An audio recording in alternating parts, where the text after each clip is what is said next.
שלום וברוכים הבאים לאתר סייבטקס של חברת הוצאה מוכרת בע"מ. היום נדגים את השימוש בסימולטור החיסכון. אז בואו ניכנס לעמוד סימולטור חיסכון. נכנסנו לעמוד סימולטור החיסכון. מטרת הסימולטור אינה לבוא ולבדוק האם ישנה כדאיות להתחבר לשירותי יומן הרכב של חברת הוצאה מוכרת ומה החיסכון הצפוי. נעבור על הפרמטרים אחד אחד ונתחיל להשתמש בסימולטור. ראשית, נבחר האם אנחנו שכירים או עצמאי. נבחר כרגע באפשרות של השכיר. אופן חישוב שווי הרכב, מגולם או לא מגולם. נסביר מה המשמעות. מישהו מגולם, המשמעות המעסיק נוטל בנטל המס ומשלם עבור שווי השימוש ברכב הצמוד. אלו בדרך כלל עובדים שעובדים על בסיס שכר נטו.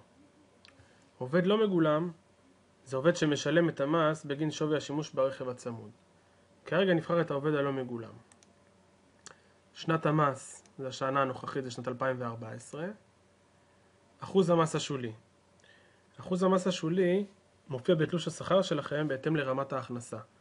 לצורך הנוחיות, שמנו כאן את הטבלה מאתר רשות המיסוי, בואו נסתכל. ניתן לראות לפי ההכנסה המצטברת. כלומר, עד 5,280 שקל הכנסה בחודש, אחוז המס השולי אינו 10. בשורה 2 אתם יכולים לראות שההכנסה מצטברת חודשית עד 9,000 שקל, שיעור המס השולי אינו 14 וכך הלאה, עד שאנחנו מגיעים להכנסה חודשית של 67,000 שקל, והמס השולי אינו 48%. אז כל אחד ימצא את המדרגת המס המתאימה לו, ולפי זה יבחר את אחוז המס השולי במחשבון. בואו נחזור לסימולטור. חזרנו לעמוד סימולטור חיסכון. בואו נבחר אחוז מס שולי 34%. שייכות הרכב, האם הרכב בליסינג או בבעלות החברה? נשאיר כרגע את הנקודה על הליסינג. שיטת חישוב שווי הרכב, האם הרכב הוא לפי קבוצת רכב או האם הרכב הוא בשיטה הלינארית? נסביר את הנושא קצת יותר לעומק. החל משנת 2010 רשות המיסוי עברה לשיטת חישוב חדשה לשווי השימוש, שזאת השיטה הלינארית. כרגע נדגים את קבוצת הרכב. לקחנו מאתר רשות המיסוי את הקבוצות הרכב, אתם יכולים לראות לצורך העניין את קבוצת המחיר בעמודה הימנית, ובעמודה השמאלית את שווי השימוש החודשי. אם ניקח לדוגמה קבוצת מחיר רכב מקבוצה 2, אתם יכולים לראות ששווי השימוש החודשי שנקבע לו לרכב מדי חודש 2,960. לצורך הדוגמה ניקח את קבוצת המחיר רמה 6, אתם יכולים לראות שהתשלום החודשי יהיה 8,200 ש"ח. כל שנה רשות המיסוי מעדכנת את שווי השימוש הזה, ואנחנו הבאנו את הנתונים העדכניים לשנת 2014. אז בואו נחזור לסימולטור החיסכון. חזרנו לסימולטור החיסכון. נבחר את הקבוצת רכב ברמה 2, נשאיר את זה ככה. זה פחות או יותר מקביל לטויוטה קורולה פשוטה, או למאזדה 3 פשוטה, או לפורד פוקוס פשוטה. נעבור לקילומטר השנתי המשוער. אתם רואים שניתן לבחור את הקילומטר השנתי המשוער, ניקח 35,000 קילומטר ברמה השנתית.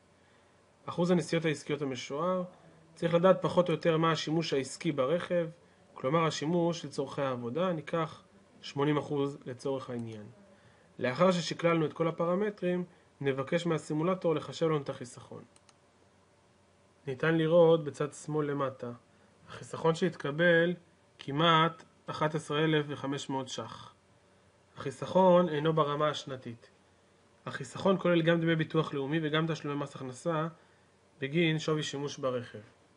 נרצה להראות את נקודת האיזון באחוז הנסיעות העסקיות. אם נבחר לצורך העניין 40% ונלחץ על חשב, נראה מה תהיה התוצאה. אתם יכולים לראות שזה פחות או יותר נקודת האיזון, 40% נסיעות עסקיות ברכב. כעת נדגים עבור שיטת חישוב שווי הרכב לפי השיטה הלינארית. נעביר את הנקודה לצד שמאל ללינארי. נפתחת לנו פה עוד תיבה נוספת. לצורך העניין ניכנס ללינק פה הקישור, טופס רישיון רכב לדוגמה. הלינק נלקח מתוך אתר רשות המיסוי. אתם יכולים לראות שהחל משנת 2010 כמו שהסברנו, יש לי קוד דגם וקוד תוצר. בעצם כל רכב מקבל מין תעודת זהות כזאת, ובהתאם לזה הוא משלם שווי שימוש ברכב שנגזר ממחיר הרכב, 2.48% מעלות הרכב המקורית.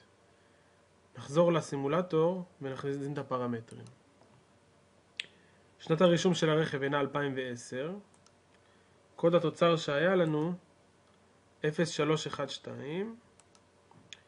קוד הדגם 0681. כעת נלחץ על חשב. החיסכון המתקבל אינו של 6,340 ש"ח. כמובן, זה עם 40% נסיעות עסקיות. בואו נעבור לאזור ה-75% ונחשב מחדש. ניתן לראות שהחיסכון עלה ל-18,000 שקל 243 ש"ח. אם לצורך העניין ניקח מעסיק שמגלם את הוצאות הרכב עבור העובד, נבחר פה מגולם ונלחץ על חשב, ניתן לראות שעבור מעסיק שמגלם את הוצאות הרכב, החיסכון הוא כפול. אם כן, נסכם את מה שעברנו היום. למדנו להשתמש בסימולטור החיסכון, כמובן אנחנו נדרשים להזין את הפרמטרים הרלוונטיים אלינו, ואז יתקבל החיסכון הצפוי. במידה ויש לכם שאלות, ניתן לפנות אלינו או בטלפון או במייל. אנחנו מאחלים לכם המון בהצלחה.